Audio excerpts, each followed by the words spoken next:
This episode of Cell and Gene the podcast is brought to you in partnership with Thermo Fisher Scientific. Thermo Fisher's cell therapy processing instruments are designed to help customers transition from process development to commercial manufacturing, utilized as standalone devices or integrated as part of a closed modular process. Thermo Fisher Scientific recommends Gibco CTS DynaSelect Magnetic Separation System, which is a next-gen cell isolation and activation instrument. Gibco CTS Xenon Electroporation System allows customers full control to optimize for a variety of cell types and payloads. And Gibco CTS Rotea Counterflow Centrifugation System is a closed cell processing system supporting a broad range of protocols for cell separation, washing, and concentration. Customers can rely on and streamline their drug development process with Applied Biosystems QualTrack qPCR and dPCR quality control tools for robust and reliable genetic analysis across various phases of drug development, supported by relevant, compliant documentation.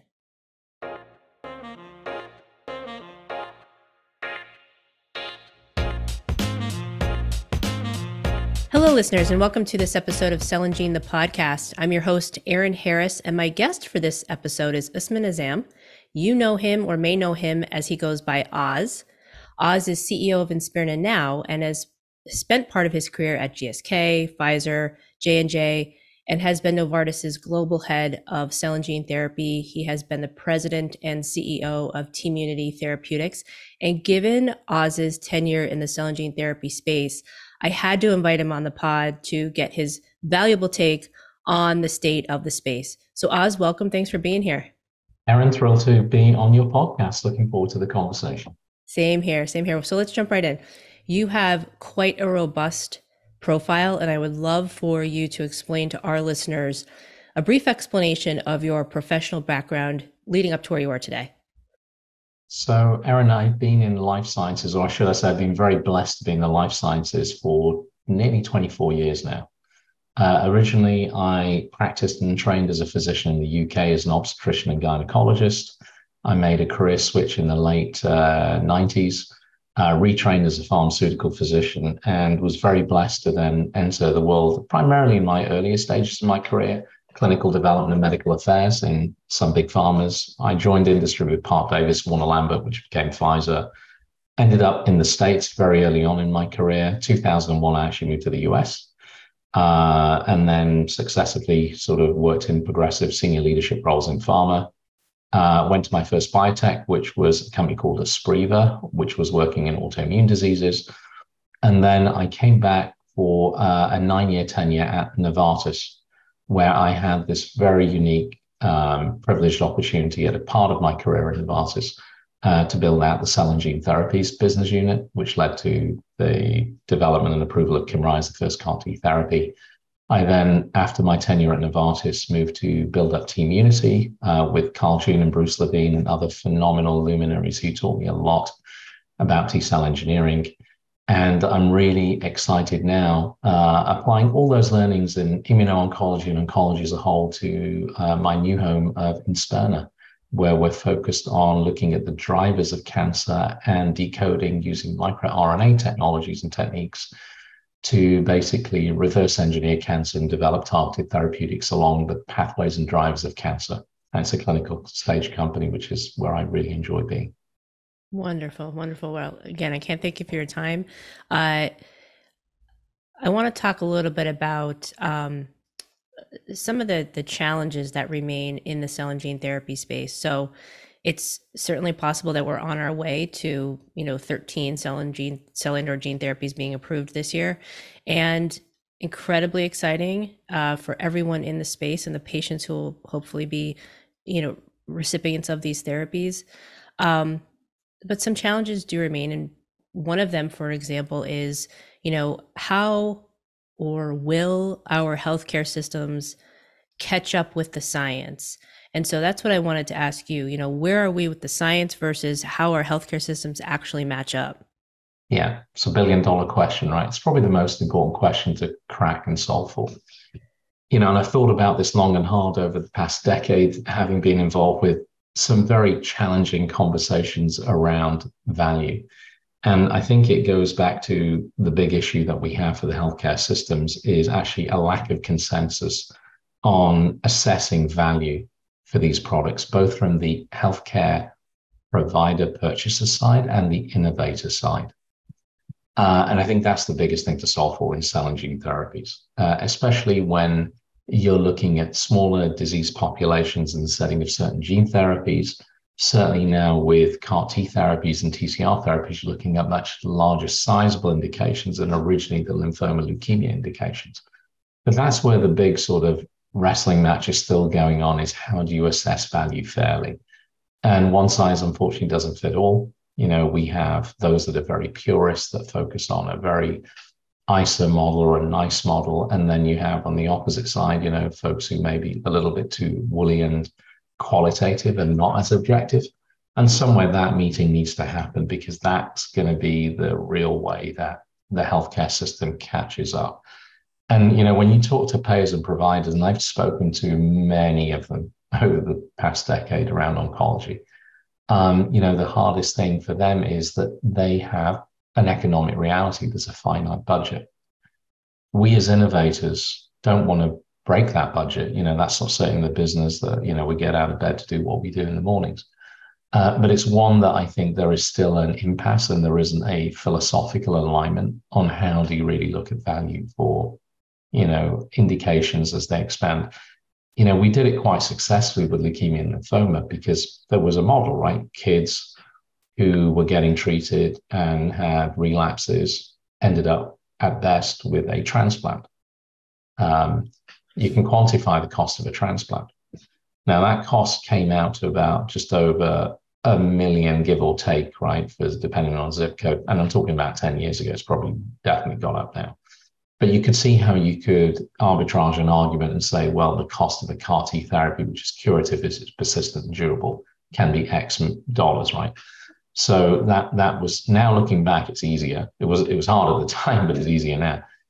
And we're going to have to use those same arguments to justify the pricing of our products, which I think are justifiable, but it's the health economic and real world evidence arguments that need to be presented to payers much earlier on, so they're bought in, so they plan. And this is the plea they always used to give me was, it's great you're doing all this innovation, but we take a lot longer to catch up. Our ecosystems take longer to wire this. So please work with us earlier, sooner. So, and I think that's the thing to solve for. Sure. And speaking of an ecosystem that is takes a little bit longer to catch up, I wanted to talk to you a little bit about your thoughts around the regulatory landscape as it applies to cell and gene therapy. Now, since your time at Novartis, specifically in the cell and gene space as global head, and then your time with Tmunity, since then, from a regulatory landscape perspective, what has changed or hopefully evolved in that time? So I see huge progress with what's happened with regulators. And, if I look back over a decade now, the FDA and the EMA and the key, regional top regulators, Health Canada, others, they were literally building the plane with us and flying it and learning it. And I think we've crossed that Rubicon now where, there's great guidances, there are established processes, and then you have to credit, people like Peter Marks at the FDA done a phenomenal job of training and throwing resources at the problem, because that was a big problem, was resources. But then I look back, what has changed or hasn't, right, since my time at Novartis, right, and then looking at Tmunity.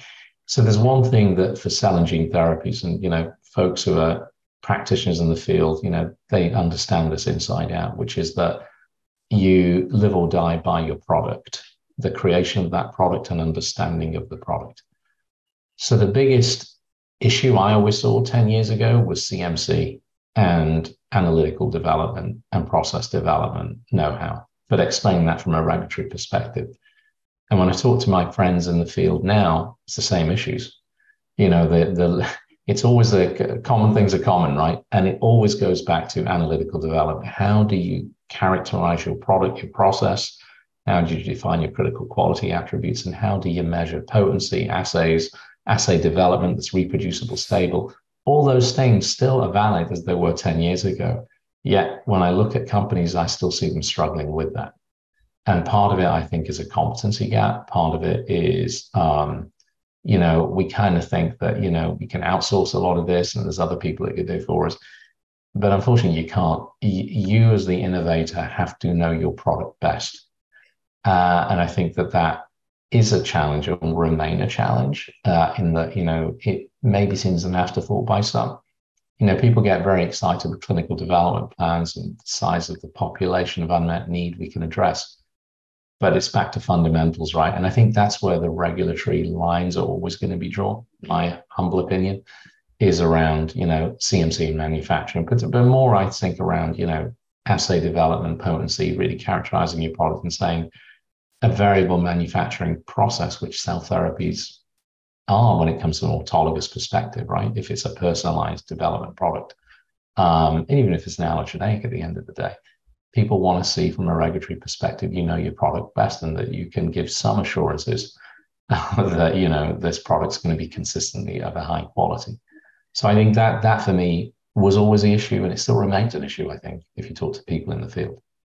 Yeah, sure. And I would say, so other than, as you said, knowing your product best, what advice would you have for developer companies as they begin to or are in the throes of engaging with the FDA? What sort of tips for our listeners? So, I give the advice that people gave me 10 years ago because it's kind of still valid, which is invest in analytical development, CMC early on. Like make some of your initial hires, good people with those capabilities, go the extra yard and build that leadership and sense of ownership in turning the company earlier. Doesn't mean you don't work with partners, CROs, collaborators, academics, but you need to have that footing very early on. Don't shortchange yourself on that because it will come to bite you. So there was one piece of advice I would give is that build your analytical development algorithm framework competency very early on in your process as a cell therapy. And I think as a gene therapy company, equally important. They're sister spaces, right? Gene therapies have their unique challenges. Cell therapies have their unique from an oncology standpoint. But I think that for me would be the one piece of advice I would give. Build out your analytical capabilities much earlier on. Yeah, and it's your sentiments are echoed by, I had Dr. Peter Marks on the podcast 6 months ago or so, probably at the top of the year, and he suggested and advised the exact same thing, which is kind of the message being the sooner the better, to nail CMC down as soon as you can. So I had a feeling that's what you might say too.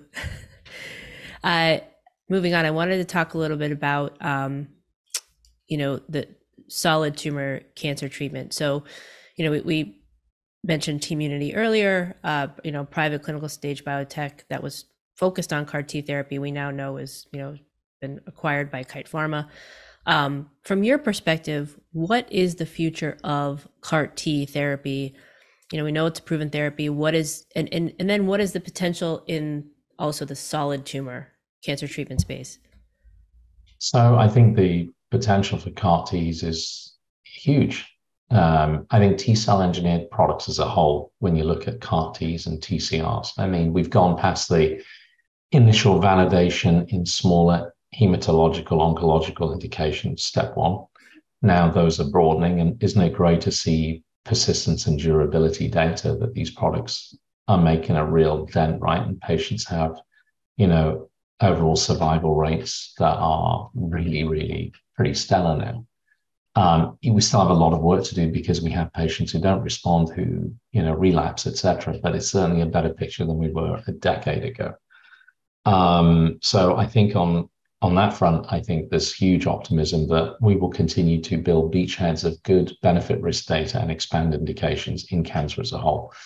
Now, solid tumors, I think my learnings of solid tumors is that it's the sum of the parts is greater than the whole. Let me tell you what I mean by that. Is that to crack a solid tumor cancer, it's not about one drug or one modality. It's about how do you recruit the immune system and the whole tumor microenvironment to work in your favor to kill that cancer.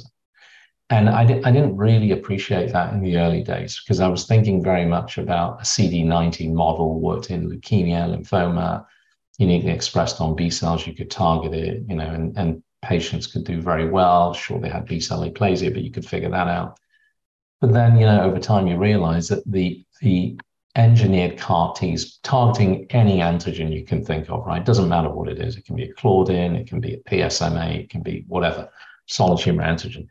It's not just about the CAR targeting that antigen. It's about how that product recruits the rest of the immune system and sort of is like a bunker buster, payload, but then the product allows the recruitment of TILs and other tumor microenvironment factors that actually destroy the cancer. And I think we're still on a journey to really understand that. And what's changed thinking around that, I think, is now so many good companies out there that really are looking at that ecosystem. I mean, we were doing that a lot in Tmunity, but I know that other companies now, with novel technologies, approaches, payloads, how they think about, wiring of a T cell, for example, that knowledge is increasing exponentially. The challenge with that is then proving it in the clinic. And that's where still a lot more investment, time, and effort is needed to get those proofs of concept. But I think we're on the right trajectory that will a CAR T therapy in certain cases cure solid tumor cancers? I think it can. It will. But, complex multimodal cancers that are heterogeneous, different drivers of cancer, that's where I think the armamentarium of how a CAR T with maybe a radionuclide or other targeted therapeutics, novel new checkpoint type of products, how is that all going to work? I think that's how it has to work for solid tumor cancers to be cured. And I think CAR Ts will and should have a very prominent role. TCR therapies are going to have a very important role. But how they fit in with other therapies, I think, is the key, because I don't think one therapy alone is going to solve it. And I think people who think that that's the case are somewhat living in a little bit of a delusional space, because cancer is a very fickle foe. And so you have to be aggressive, but you have to be real about how your therapy complemented with others is probably the way you'd go forward. Yeah, sure. That makes a lot of sense. Throughout our conversation so far, we've talked about a myriad of things. And what I wanted to kind of drill down on are what are some of the biggest, yet solvable, although solvable is a very finite word, and I don't know that that's the right word, but the biggest hurdles still facing the field today, and, what are they? And perhaps if not solvable, how can we progress, and how can we progress quickly? I mean, there's lots, but I mean, things that, I always thought about, still do, is, how do you optimize targeting? How do you get a product, a T cell, NK cell, whatever cell type it is, to really home in and get into target on the surface of a cell, or in the case of certainly TCRs, looking at, intratumoral, intracellular, peptides and antigens. And I think that it still remains a challenge, but it's solvable, right? Because look, at the end of the day, you create something that's targeted, a targeted therapeutic, by definition, you're targeting something, right? So you better target really well, and target where it's supposed to target and not where you're not supposed to target. So, on target off tumor toxicity, for example.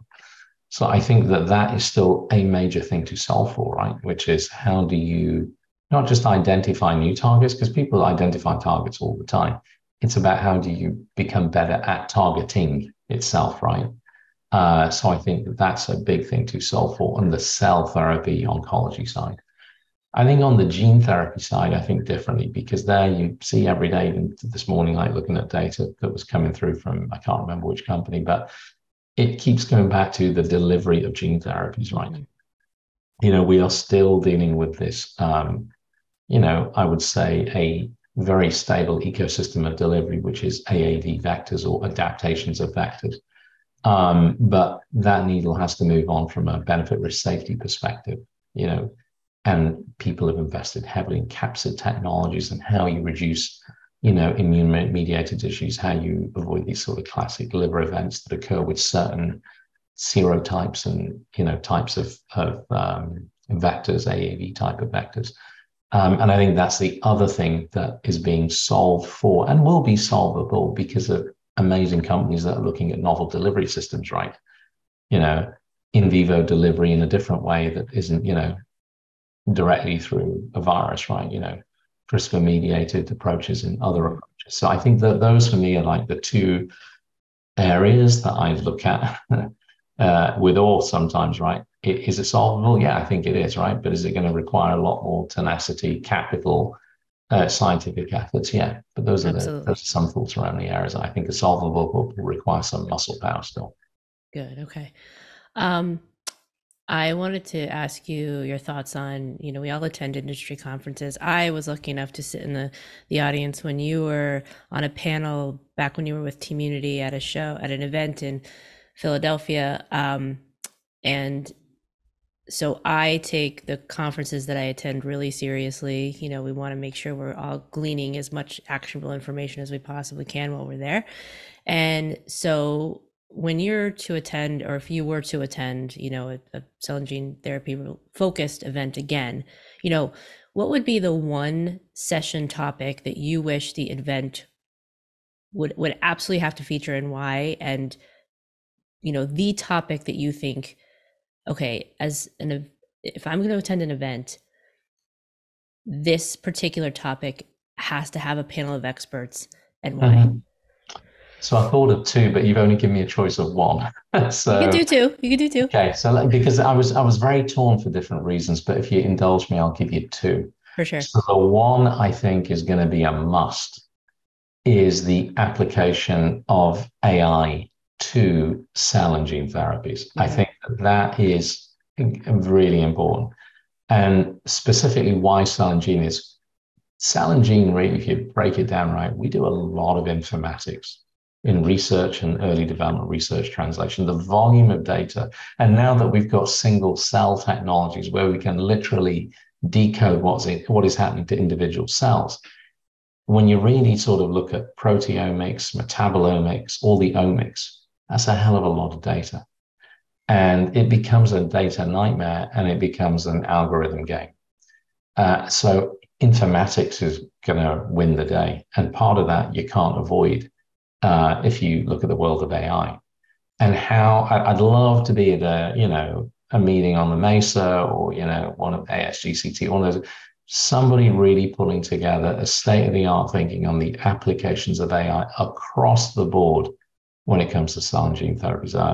That's something I crave to learn more about. Mm-hmm. And I think it's going to be a ignore it at your peril thing, right? I mean, that's a case of AI, right, across the board, right, in healthcare. So my second one that you're allowing me to run your cast into, I think that, we're just scratching the surface when it comes to autoimmune diseases and cell therapies. So I think that's going to be very exciting. I mean, long overdue for patients with lupus. I worked in lupus 12, 14 years ago at a company called Espreva. So I saw firsthand the devastation of, lupus as a condition, particularly in young women. And so I feel huge excitement and promise for what can happen with T cell engineered products, Tregs and others targeting autoimmune diseases. And there's a lot of great companies that are preclinical now. Nobody's really crossed into the clinical realm yet. But I would love to see, that same excitement people had with the initial CAR T patients, like Doug Olson and Emily Whitehead, seeing that for patients with really debilitating autoimmune, because autoimmune diseases are horrible. They're just as nasty and horrible as cancer. And I'd love to see a focus on that to a clinical stage and people talking about that at cell and gene therapy conferences, because it would be good to then not just talk about immuno-oncology and oncology, but talk about other disease states as well. 100% agreed. And we cover that a little bit, and we're covering it more frequently on cell and gene. And I think you could argue that there could be an entire event dedicated just to work in autoimmune diseases. So that makes perfect sense. So hopefully our friends at ARM and ASGCT and ISCT and all of those great organizations are listening in, and they can, build some sessions right around what we're talking about here. Okay, well, we've come to the formal conclusion of our episode, and at the end of every episode, I always talk to my guests about who they are when they're not in the office or the lab. And so, my question for you is, we're coming up on the throes of summer, and hopefully get to take some time here and there to enjoy it. And I know you reside in New Jersey, and so I know you're not originally from New Jersey, but perhaps you've adopted are you going down the shore vernacular, or are you a day trip person? Are you an extended vacation person? What do you do in the summer? So for me, I'm definitely the kind of person that is really into cities and going to places and just getting lost. So like I'm a walker, I will Yes. give me a great city, give me New York, give me Montreal, give me anywhere in the world actually. And I've been very blessed. I've traveled all over the world. I've been very, very lucky guy. Still got a lot of places I want to visit, but I'm definitely the guy that puts on decent boots, walking boots, and like get my backpack on, get my fluids and just walk and just explore and just get lost in the hullabaloo of a great city. That's my way of switching off. I'm so happy you said that. My husband and I are the same way. We've now included our children in that too, where we, same thing, shoes, backpack full of drinks and food, and just go. What's your favorite city been so far of all the ones that you've had the opportunity to see on foot? Which, by the way, I think is the best way to see a city if you can pull it So off. my favorite city in the world for doing that is Istanbul. Oh, So I wow. just love getting lost in Istanbul. I've been doing that for decades. There's something magical, very powerful about that city, I think. And it's a great, great city for walking and looking around. And it's just full of history, right? And it's a Sure. nexus of the East and the West, different cultures, different religions. So I find that city probably me is the most memorable and the one I love the most. All right. Well, we will add that to our list of our bucket list of cities to go see. So that's really helpful. All right. Well, that wraps up this episode of Cell and Gene, the podcast with my guest, Usman Azam. Thank you so much for being here. This was a lot of fun and a great deal of information for our listeners. So I appreciate your time. Erin, it's been wonderful connecting with you. Take care. Listeners, be sure to visit cellandgene.com, subscribe to this podcast, and register for Cell and Gene's e-newsletter so you have continued access to the content that helps you perform your role even better. And we'll talk to you soon.